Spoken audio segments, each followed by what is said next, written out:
সুপ্রিয় দর্শক, আসসালামু আলাইকুম। আপনাদের সবাইকে স্বাগত জানাচ্ছি এখনকার আলোচনা। আপনাদের সঙ্গে আছি আমি সিরাজুল ইসলাম।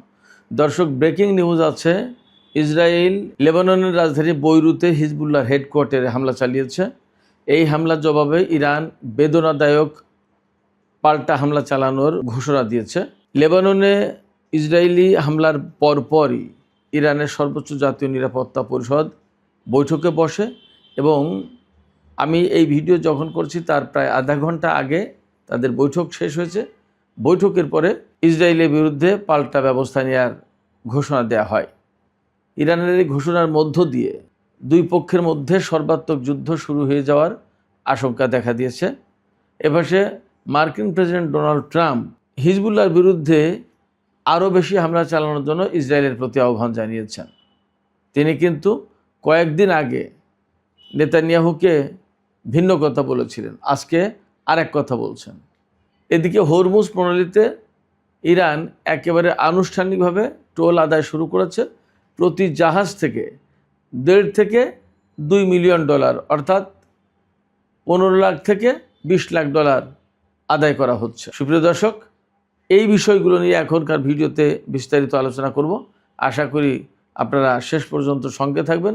আর ভিডিও ভালো লাগলে আপনারা লাইক, কমেন্ট, শেয়ার করে সাথে থাকবেন। চ্যানেলটি সাবস্ক্রাইব করে পাশে থাকবেন প্লিজ। দর্শক, চলুন বিস্তারিত আলোচনা করে। বাংলাদেশ টাইম একেবারে সন্ধ্যার শুরুর দিকে ইসরায়েল লেবাননের রাজধানী বৈরুতের দাহিয়া এলাকায় হিজবুল্লাহর সদর দপ্তরে ইসরায়েল ভয়াবহ হামলা চালিয়েছে। বিভিন্ন খবর থেকে জানা যাচ্ছে যে 3টি শক্তিশালী ক্ষেপণাস্ত্র দিয়ে সেখানে হামলা চালিয়েছে এবং ইসরায়েলের পক্ষ থেকে পরিষ্কার করে বলাই হয়েছে যে তারা হিজবুল্লাহর সদর দপ্তরে হামলা চালিয়েছে। এখন সদর দপ্তরে হামলা চালানোর মানে হচ্ছে হিজবুল্লাহর বড় বড় কর্মকর্তা, উচ্চ পর্যায়ের শীর্ষ পর্যায়ের যারা কর্মকর্তা তারা হয়তো সেখানে থাকতে পারেন, এমন একটা আশঙ্কার কথা তো থাকে। সেক্ষেত্রে এ পর্যন্ত এখনও জানা যায়নি যে সেখানে হতাহতের কী রকমের কী ঘটনা ঘটেছে। তো ওই প্রাথমিক খবরে জানা গিয়েছিল যে একজন নিহত এবং 2 জন বা কয়েকজন আহত হয়েছে। তবে তাদের পরিচয় হিজবুল্লাহর সদস্য বা যোদ্ধা কিনা এটা পরিষ্কার না। যাই হোক, এই হামলার পরপরই ইরানের সর্বোচ্চ জাতীয় নিরাপত্তা পরিষদ বৈঠকে বসে।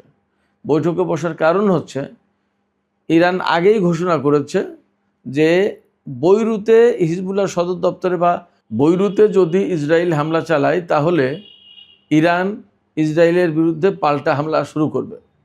এর যুক্তি হিসেবে ইরান যেটা বলছিল সেটা হচ্ছে যে ইরানের সাথে আমেরিকার যে যুদ্ধবিরতি চুক্তি হয়েছে তার ভিতরে লেবানন আছে, অর্থাৎ লেবাননেও সব ধরনের হামলা বন্ধ রাখতে হবে, ইসরায়েল কোনো হামলা চালাতে পারবে না। এই চুক্তি কিন্তু ইরানের সাথে আমেরিকার আছে। আবার সম্প্রতি ইসরায়েল এবং লেবানন যুদ্ধবিরতি চুক্তি করেছে, আমেরিকার মধ্যস্থতায় ওয়াশিংটনে হয়েছে সেই চুক্তি। অথচ ইসরায়েল তারপরের থেকে একদিনও লেবাননে হামলা বন্ধ করেনি এবং তারা বেসিক্যালি ওই যুদ্ধবিরতি চুক্তি, ইসরায়েল রাষ্ট্র হিসেবে তারা তো একটা পক্ষ, তারা এই চুক্তি মান্য করেনি, এই চুক্তি মানেনি। তার মানে তারা প্রতিদিন হামলা চালিয়ে যাচ্ছে।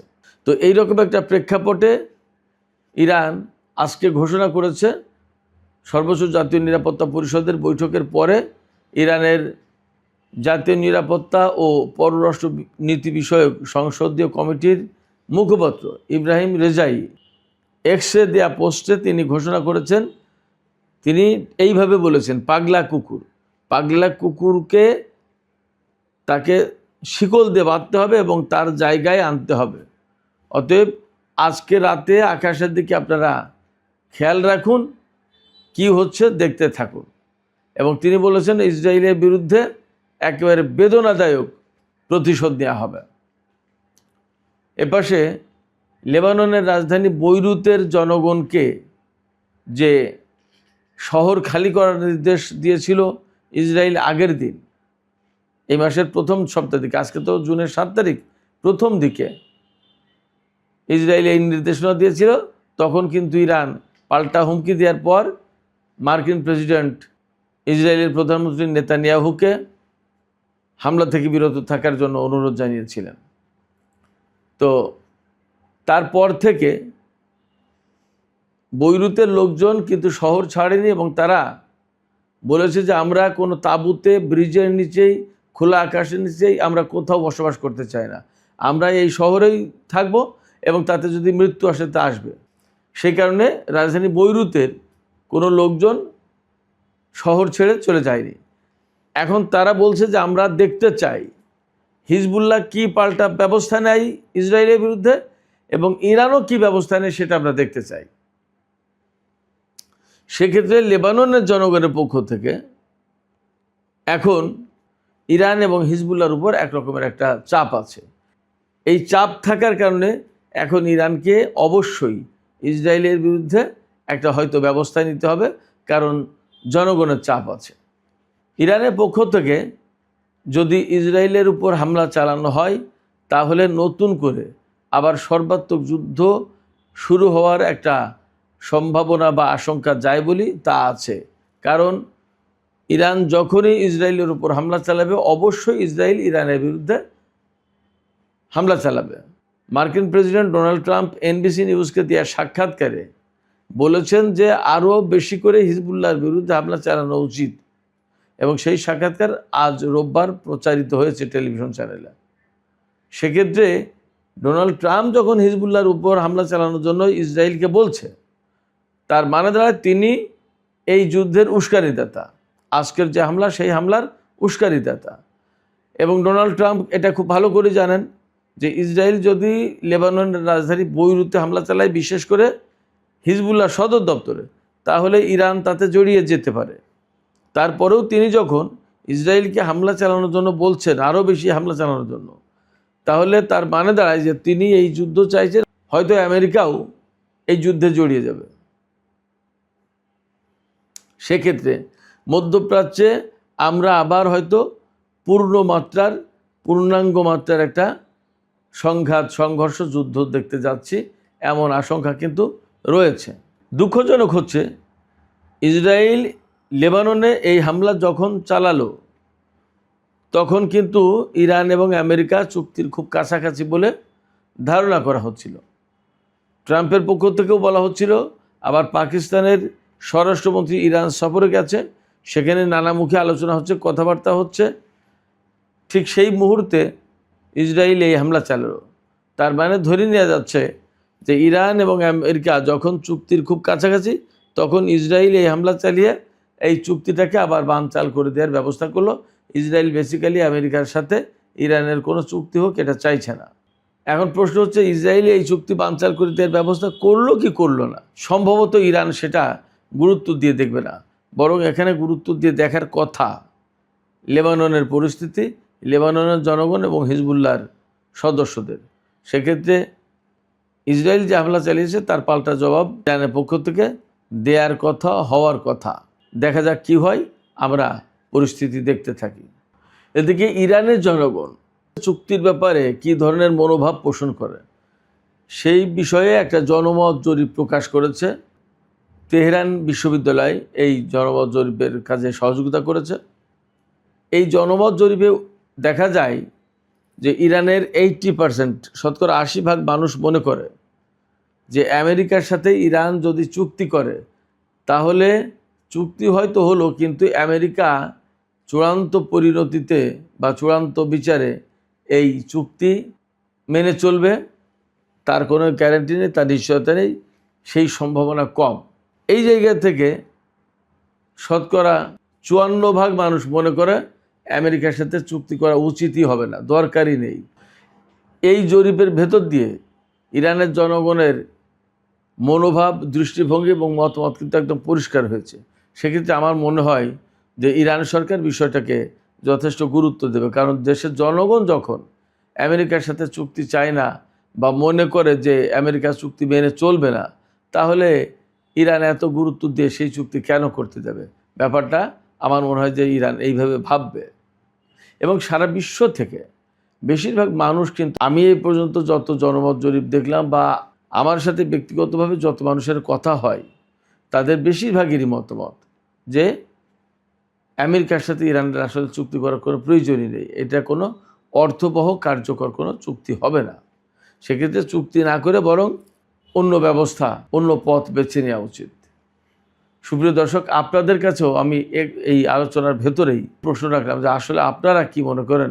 আপনারা কমনলি এই বিষয়ে একটা জবাব দেন যে আসলে ইরানের কি করা উচিত? চুক্তির পথে যাওয়া উচিত, নাকি যুদ্ধের পথ বেছে দেওয়া উচিত, নাকি চুপ থাকা উচিত? সুপ্রিয় দর্শক, যুদ্ধ প্রসঙ্গ থেকে আমি এখন একটু হরমুজ প্রণালীর প্রসঙ্গে চলে আসছি। হরমুজ প্রণালীতে ইরান আনুষ্ঠানিকভাবে টোল আদায় শুরু করেছে। এতদিন তো বিভিন্নভাবে টুকটাক করে করছিল, এখন একেবারে আনুষ্ঠানিকভাবে টোল আদায় শুরু করেছে।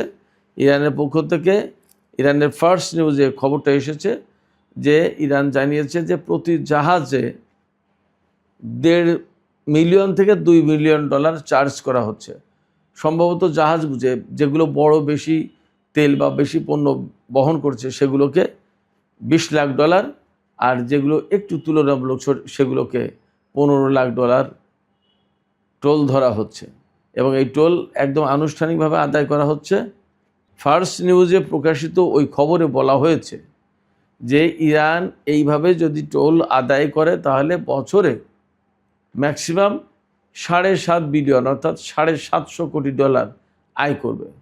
ইরান বলছে এই ইনকাম খুব বড় না, এটা অনেক বড় ব্যাপার তা কিন্তু না, খুব বড় অঙ্কের অর্থ না। বাট এই টোল আদায় অব্যাহত রাখা হবে এই কারণে যে এটা অর্থাৎ হরমুজ প্রণালী যে ইরানের জাতীয় সার্বভৌমত্বের পার্ট, এটা ইরানের নিজস্ব সম্পদ, এর উপর ইরানের মালিকানা বহাল আছে, এইটা প্রমাণ করার জন্য, এটা ধরে রাখার জন্য, এটা দেখানোর জন্য।